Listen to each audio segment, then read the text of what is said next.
Assalamualaikum warahmatullahi wabarakatuh.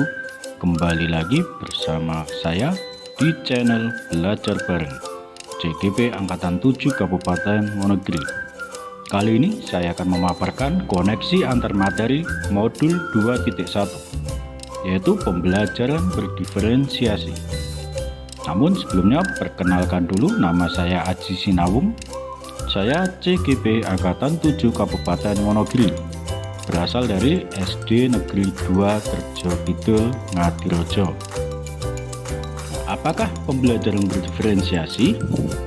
Pembelajaran berdiferensiasi adalah serangkaian keputusan masuk akal atau common sense yang dibuat oleh guru yang berorientasi pada kebutuhan murid. Pembelajaran berdiferensiasi adalah usaha guru untuk menyesuaikan proses pembelajaran di kelas untuk memenuhi kebutuhan belajar individu murid.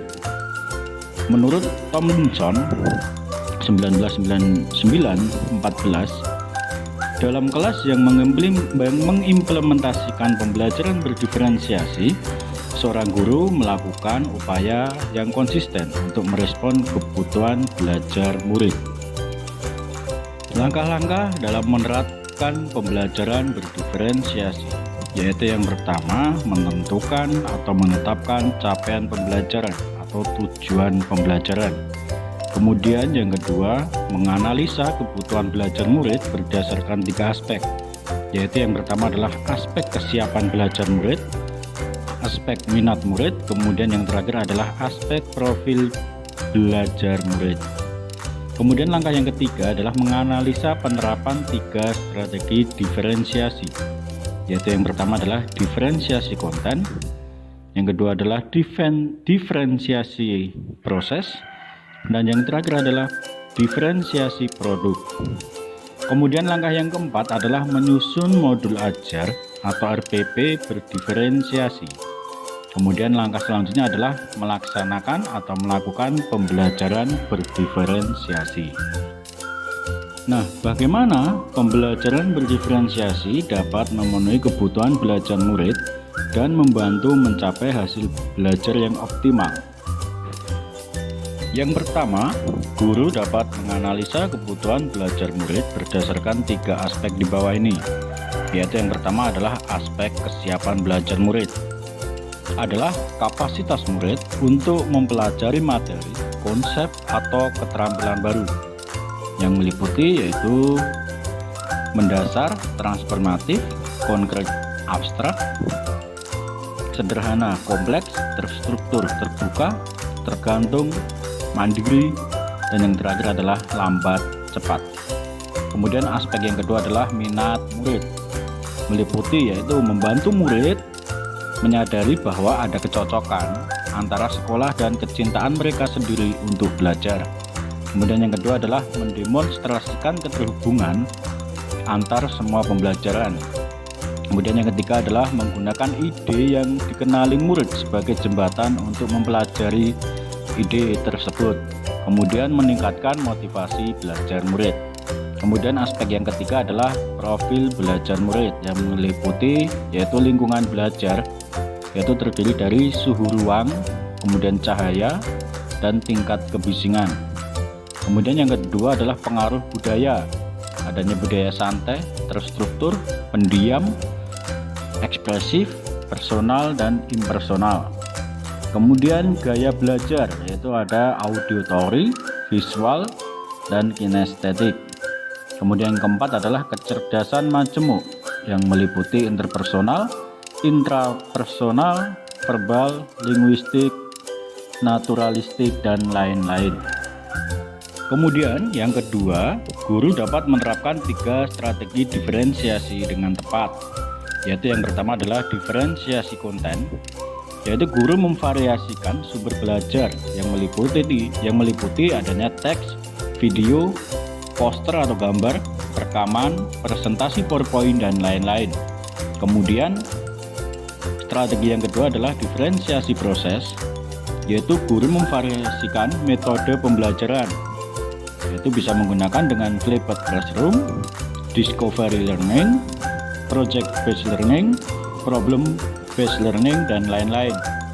Selain itu juga memvariasikan model pembelajaran, yaitu bisa melalui diskusi, ceramah, atau role playing dan lain-lain.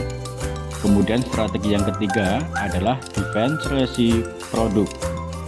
Guru memodifikasi tagihan produk hasil belajar murid sesuai minatnya. Itu bisa berupa infografis, video, laporan tulis, presentasi, vlog, dan lain-lain.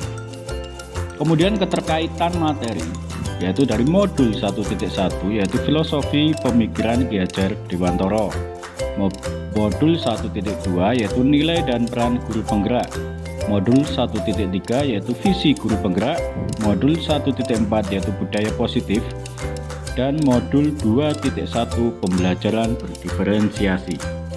Yang pertama adalah keterkaitan materi antara pembelajaran berdiferensiasi dengan filosofi pemikiran Ki Hajar Dewantara, yaitu modul 1.1.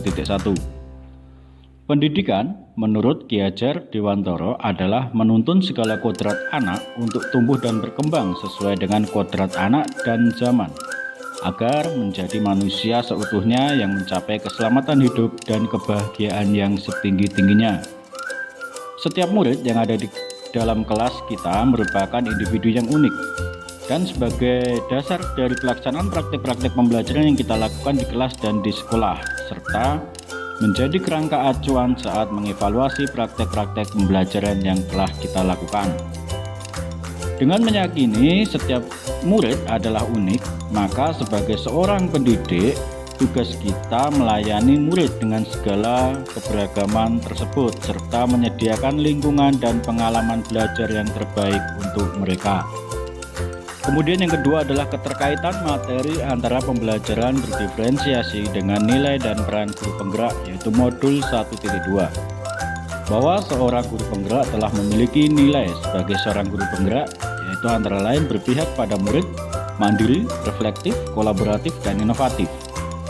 Serta seorang guru penggerak juga mempunyai peran sebagai guru penggerak, yaitu menjadi pemimpin pembelajaran, menjadi coach bagi guru lain, mendorong kolaborasi, mewujudkan kepemimpinan murid, serta menggerakkan komunitas praktisi. Seorang guru penggerak mampu merancang pembelajaran berdiferensiasi yang dapat menjawab semua kebutuhan belajar murid.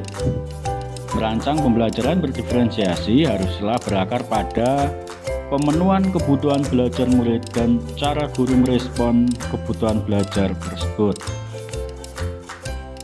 Kemudian yang ketiga adalah keterkaitan materi antara pembelajaran berdiferensiasi dengan visi guru penggerak, yaitu modul 1.3. Dalam menyusun visi, seorang guru penggerak haruslah memperhatikan keberpihakan kepada murid, sehingga dalam visi tersebut haruslah mewujudkan pembelajaran yang berpihak kepada murid.